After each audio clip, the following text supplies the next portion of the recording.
Hello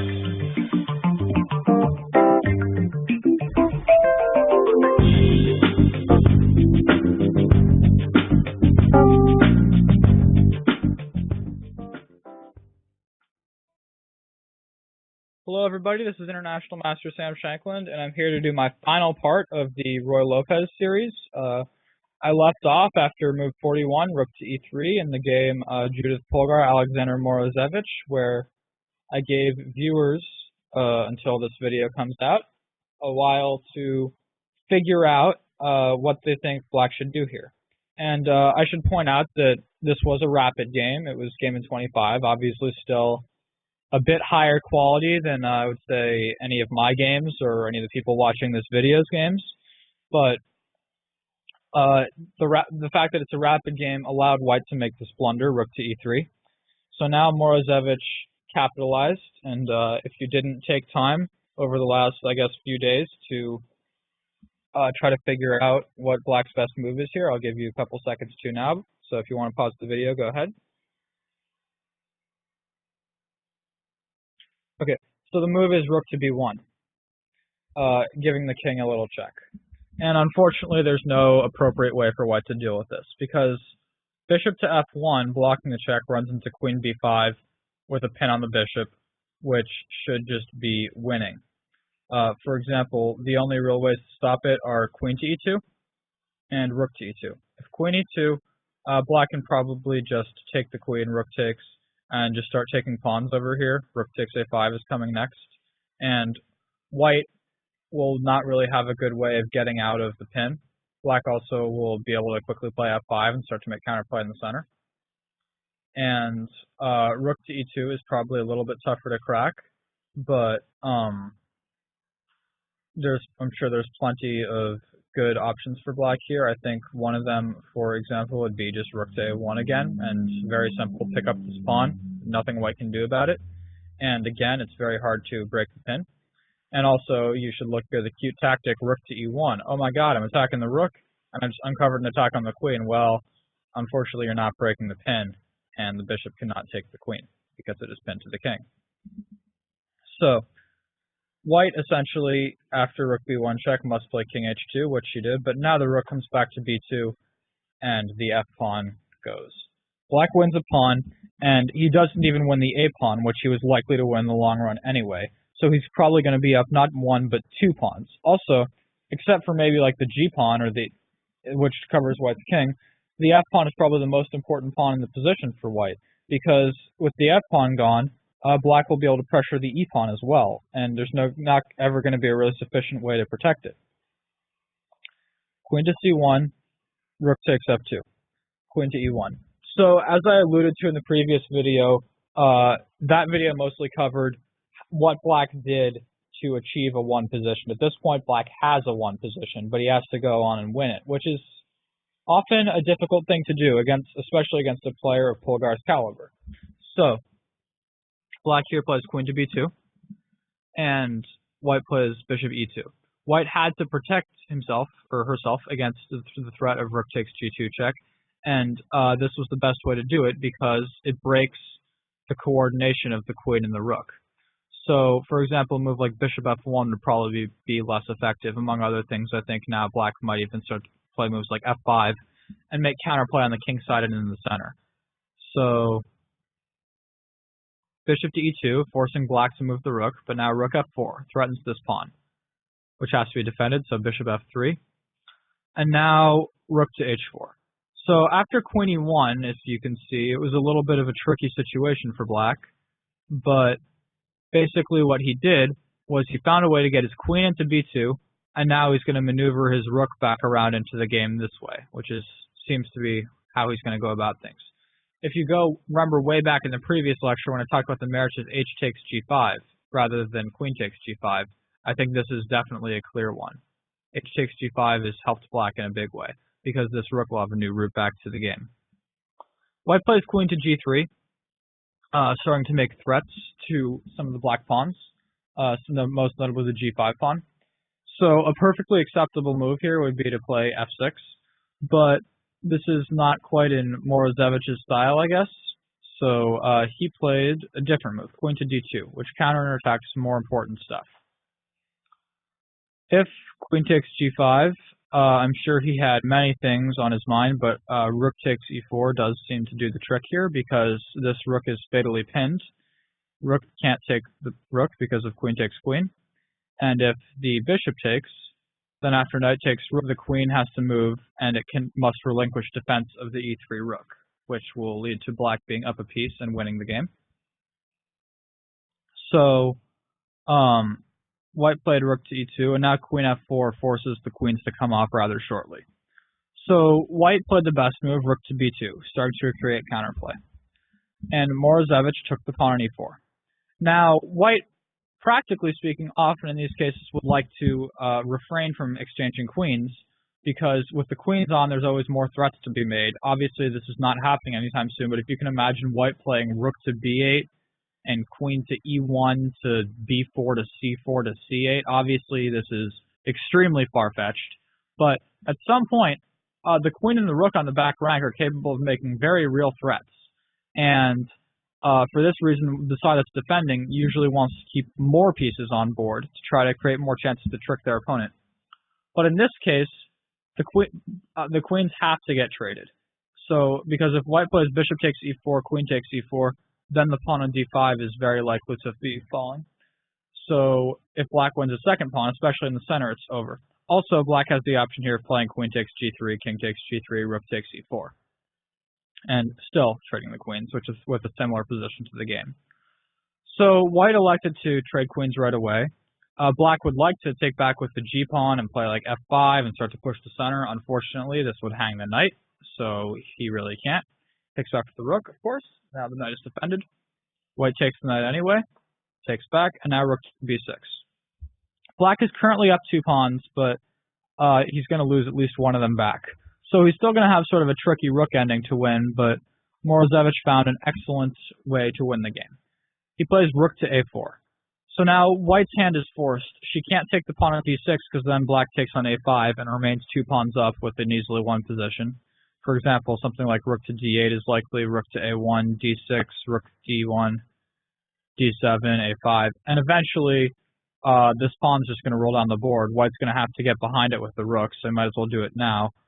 Takes, and now let's say f6. We have a pretty easily winning 4-on-2 rook and pawn endgame here. So white basically has to capture the pawn on a6, which defends the pawn that Morozevich was attacking. So white has now won a pawn back and is in position to potentially win a second over here. Black plays e4, pushing the passed pawn. And if black plays e3 next move and can follow it up with rook e4, he will have an easily winning position because white cannot stop the pawn. For example, if white plays a silly move like g3, after e3, I think black is probably just winning. So white played king to g3. And now e3 is not as effective because after king to f3, the pawn is firmly held. Black can try the little trick rook to e4. And white definitely should not take this rook because then after e2, the pawn cannot be stopped from queening. But after king to e2, this pawn is still firmly blockaded, and white actually now probably can make a draw in the game because she will quickly take this pawn, and then she'll have these 2 pawns, and in order to win some of them, black will have to give up the e3 pawn. It will likely end up with a 3, these 3, on these 2, which will not be winning for black, I don't think. But Morozevich is a very precise player, and he did not fall for such foolishness. He plays king to f6. Trying to bring his king into the game. If he can play king to e5 safely and take this pawn, the game is definitely over. There is no way at all that Polgar will be able to deal with 2 connected passed pawns. This move may at first look like a blunder because white can play rook takes d6 with check now. So pawns are actually for the moment equal, but unfortunately the ending is still dead loss for white after king to e5. Because this rook is under attack, white is definitely going to have to give back 1 pawn. If, for example, rook d7 trying to threaten this pawn, f5, this a pawn is going to fall, and if rook a7, then the d pawn is going to fall. So Polgar decided to get behind the d pawn so that she could play d6, d7 and try to get counterplay. Morozevich grabbed the a pawn and is now threatening to take the d pawn. So d6, rook g3 check. Rook a3 check, attacking the king on g3. And now the position is close to hopeless, I believe, for the white player, because there is no way that she will be able to stop black's impending pawn storm with a 4-on-2, and black will easily just put his rook behind this one pawn to stop that. So Polgar bravely moves forward, but now Morozevich plays f5. I think king f2 is probably a better practical chance, but after something like f5, d7, king to d6, I think it's very unlikely Polgar would have any kind of reasonable chance at making a draw in the game. I'm sure instead of this, Morozevich could also play something like rook to d3, and if d7, king to f6, let's say, to try to just quickly make sure this pawn is unwinnable. There's plenty of ways to win. Also, king to f4 looks strong. The idea of d7, rook to a2 check. The king moves back to some random square. We play rook to d2. And the rook is still unable to move out from behind the pawn because there's no way to check the black king. Black's next move will be f5, so he won't even be able to try to take this f pawn. Realize that if rook f8 now, rook takes d7, and this pawn cannot be taken because it's defended. And if after rook a2 check, white goes king e1 to try to cut the rook off of the d2 square, then black can play king e3, and the rook still has no way of getting out from behind the pawn because rook a1 checkmate is threatened. And if something like king to f1, well, rook a1 is still mate, and if king to d1, black can start even taking more pawns because the rook still cannot move away from the defend pawn because of rook d2 check, followed by rook takes d7. So there's really just this is probably the most accurate way, is just king to f4 very fast, and it doesn't seem like there is any real way for white to defend. White can try to play g3 check, pitching a pawn with the idea that now the king is in a better spot. It won't be forced to the back rank, but again, after rook to d3, there's no way of bringing the rook out from behind this pawn. So this looks like it's just a very easy win for black. So Polgar bravely charges forward with king to g4. And Morozevich plays very precisely now. f5 check, king takes g5, rook g3 check, king h6, rook takes g2. So now Morozevich is still up a pawn, but more importantly, he has two connected passed pawns. And the only real pawn white can try to win now is the g6 pawn, but that won't be so important. For example, after, let's say, d7 here, king e6, white can try to pick up this g6 pawn in exchange for the d pawn. If they could somehow pick up the f pawn instead, they might have some chances to draw because the e pawn would be weak. But with these two connected passers here against this lone one on h3, the game is not even close to being savable for white. So white played h4, just biding her time, I guess. King to e6, d7, king e7, rook g8 takes, and now h5. So black obviously now cannot take this pawn in view of rook takes g2. White will create a passed pawn, but it doesn't seem to be too threatening, because after e3, if we take this, for example, e2, white just can't stop this pawn from making a queen. So white played rook g6, rook g7 check, king e8, rook takes g6.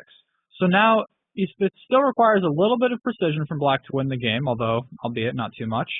So if rook takes g6 now, for example, hg6, e2, well now g7, and white's going to have really good chances to draw because they will make a queen as well. And if king f7, king h7, this changes nothing.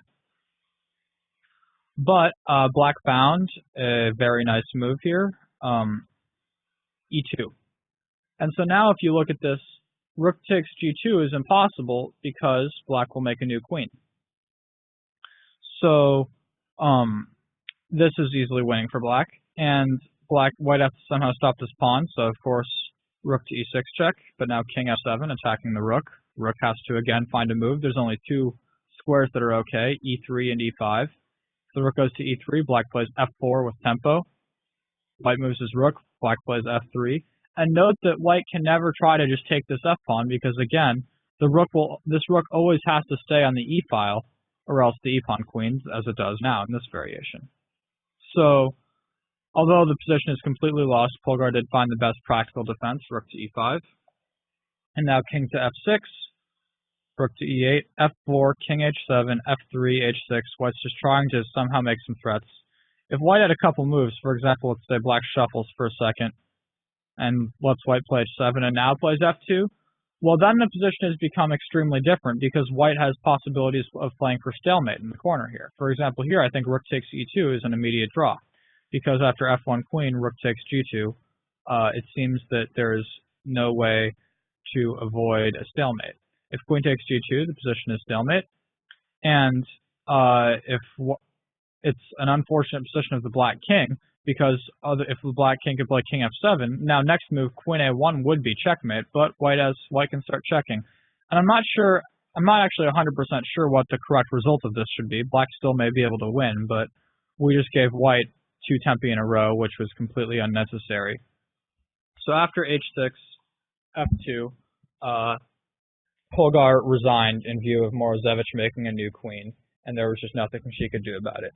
She did fight very valiantly this game, and perhaps in a longer game would have had more chances to hold the draw, but in this case, she could not quite hold up. And Morozevich won, in my view, a very nice game. So I'd like to go back to the beginning and talk about a couple key moments in this game, just as a sum up of a very long 71 move game. So we just go through the opening real quickly. And I think the first real key moment was in this position, when black chose to play b4. This is a very aggressive move that I think is very strong, and it's really aiming to open up the queen side. And then the very next move is also a key moment, where white plays d5, which breaks the central tension, or basically removes the central tension rather than breaks it, because she didn't actually capture anything. So I think that here, black has already basically done okay out of the opening. He's definitely not worse, but in fact, white may have fallen for a trap. I don't know. I don't know too much direct theory about the Ruy-Lopez rather than the opening themes behind it. But after d5, the center got closed. And if you look, black played c6. And then after c4, the biggest thing that he did, I think, to make sure he ended up with an advantage in this game was to maintain the tension for a while, because he realized that white would never really be able to break the tension. So he could set up his pieces optimally before breaking the tension. And if white was somehow more diligent and tried to, really, let's say, buckle up, if they had played like bishop a3, bishop c8, queen e2, bishop d7, rook c1, white's really geared toward breaking that side, well then maybe black basically has paralyzed white, because white needs to have all his pieces there ready to combat the breaking of the tension. And here maybe black will start to play moves like g6, knight h5, f5, and try to play on the other side of the board. So basically black holding the tension here is what allowed him to create such a dominant position. So a while later, the next key moment was, I believe, when white elected to not take back with the c-pawn here, rather take on f6 with the bishop, and then play knight takes d5, which is not a bad choice, but it's another key moment to look at.